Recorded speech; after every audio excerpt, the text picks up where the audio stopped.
Hello students, welcome back to the English course.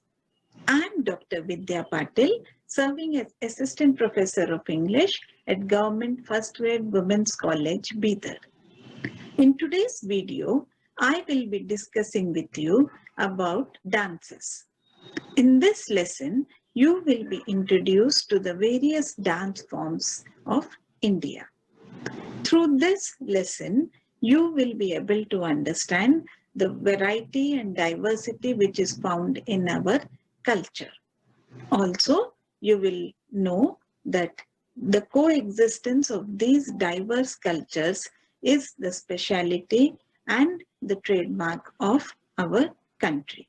So, we all need to preserve this diversity and the strength of our country, which is unity in diversity. So come on students, let us now try to understand the different dance forms of India. In India, dance has a tradition of over 2000 years.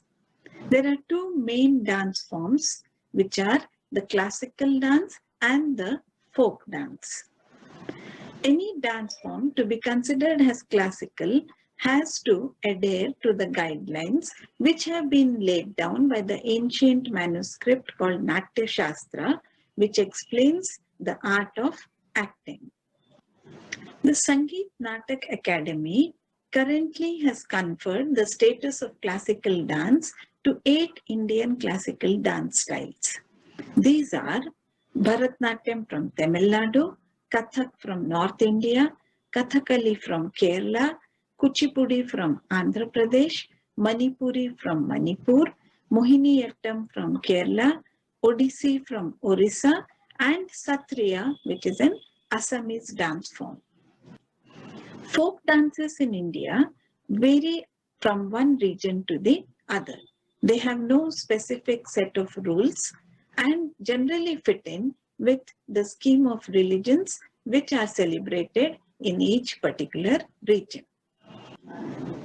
I'll now just briefly describe each one of these different classical dance styles.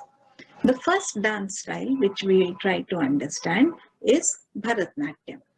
Bharatnatyam originated in Tamil Nadu. It was earlier known as Dasiyattam. This dance form has been handed down through the centuries by dance teachers or gurus who were called as Natuvanars. The temple dancers called Devdasis have also helped in the propagation of this dance form. These families developed and propagated their heritage in the sacred environment of the temples. The training usually took around 7 years and it was under the direction of the Natuvanar, who used to be a scholar or a person of great learning and knowledge. Some of the famous Bharatnatyam dancers of our country are Bala Saraswati, C.V. Chandrasekhar, Leela Samson, Mrinalini Sarabhai, Padma Subramanyam, Rukmini Devi, Sanyukta Panigrahi, Sonal Mansingh, and Yamini Krishnamurti. The next dance form, which we'll try to find out more about, is Kathak. Kathak is a North Indian dance form which is usually related to classical Hindustani music. The meaning of the word Kathak is to tell a story. This dance involves the rhythmic and agile movement of the feet, which is accompanied to the tabla or the pakhavaj. The Kathak dance traditionally depicted the stories of Radha and Krishna in the Natwari style. The Mughal invasion of the North India had a serious impact on this dance form. The dance became more entertaining in nature since it began to be performed in the courts of the Mughals, and thus the religious nature of the dance form reduced drastically. More and more emphasis was laid on Nritya, that is, the dance aspect rather than Abhinay, which means expression or emotions. Some of the famous Kathak dancers are Bharti Gupta, Birju Maharaj, Damayanti Joshi, Durga Das, Gopi Krishna, Kumudini Lakhia, Shambhu Maharaj, Sitara Devi, and many others. The word Kathakali means story or performance. Katha, which means story, and Kali means performance. It's a very highly stylized classical dance drama which originated in Kerala in the 17th century. This classical dance form has certain special features which makes it stand apart from the remaining dance forms. These features are the elaborate costumes of the dancers, towering headgears which they wear, billowing skirts, and the long silver nails. Kathakali is regularly performed at temples, at cultural events, and also at international events, usually in fusion dance experiments. Kuchipudi is the next dance form which we'll try to find out more about. It derives its name from the village Kuchipudi, Kuchilapuram in Andhra Pradesh, from where it originated. It is also known as Bhagavata Mela Natakam.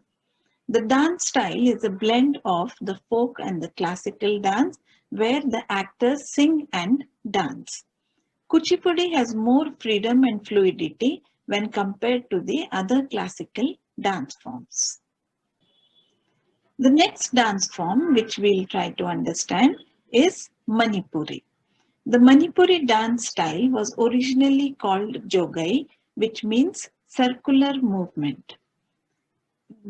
Lord Krishna, Radha, and the gopis danced the Ras Leela, and Lord Shiva used to see to it that nobody disturbed the beauty of their dancing. In order to please Goddess Parvati, who is the consort of Lord Shiva and who wished to see this dance form, Lord Shiva chose the beautiful area of Manipur to reenact the Ras Leela. The Manipuri dance form follows specific patterns and body movements, and the costume involves a richly embroidered stiff skirt which extends to the feet. The next dance form which we'll be studying is Mohiniyattam. The theme of the Mohiniyattam dance form is generally love and devotion to God Vishnu. In most of these dances, Krishna is the hero of the dance. The heroine or her maid generally detail their dreams and ambitions through circular movements, delicate footsteps, and subtle expression. In this dance form, the dancer uses slow and medium tempos to find adequate space for improvisation and suggestive bhavas or emotions. The basic dance steps are the adavas, which are of 4 types: Taganam, Jaganam, Daganam, and Shammisram. These names are derived from the nomenclature called Vaitari. The Mohini Attam dance maintains realistic makeup, and the dancers generally don a simple costume. The dancer is attired in a beautiful white with gold border Kasavu sari of Kerala, and they wear the distinctive white jasmine flowers around a French bun at the side of their head.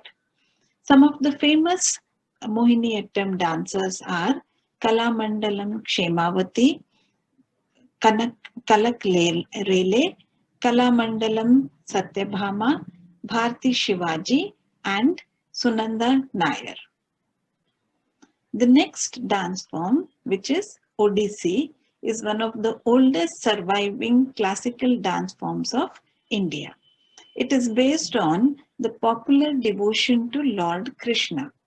The verses of the Sanskrit play Geet Govinda are used to depict the love and devotion to God. Odissi performances are usually full of stories and lores of Lord Krishna, who was the incarnation of Lord Vishnu. This dance form is a soft, lyrical, classical dance which depicts the ambience of Orissa and also the philosophy of the most popular deity of Orissa, that is Lord Jagannath. The dance sculptures of Odissi are found on the temple walls of Bhubaneswar, Puri, and Konark. Some of the famous dancers are Devi Prasad Das, Dhirendranath Patnaik, Indrani Rahman, Kelucharan Mahapatra, Priyambada Mohanty, and Sonal Mansingh. The next dance form which we are going to study is Satriya. Satriya Nritya emerged or originated in the satras or monasteries of Assam in the latter half of the 19th century. In the first half of the 19th century, this dance style was performed in a ritual manner by male dancers alone. On 15th November 2000, the Sangeet Natak Academy recognized Satriya Nritya as one of the classical dance forms of India because of its adherence to the guidelines which have been mentioned in the Natya Shastra. The main core of Satriya Nritya has been mythological stories. It is an artistic way of presenting the mythological teachings to the people in an accessible, immediate, and enjoyable manner. The Satriya was performed only by the Bhakuts, that is, the male monks living in the monasteries. But today, it is performed on the stage by men and women on themes which are not merely mythological. So students, after studying the various dance forms of India which originated in different parts of our country, you must have discovered the richness and diversity of our culture. We should be proud of our rich and varied heritage. So, it is our bounden duty now to preserve this rich and diverse culture of ours. I hope you liked this video. Thank you.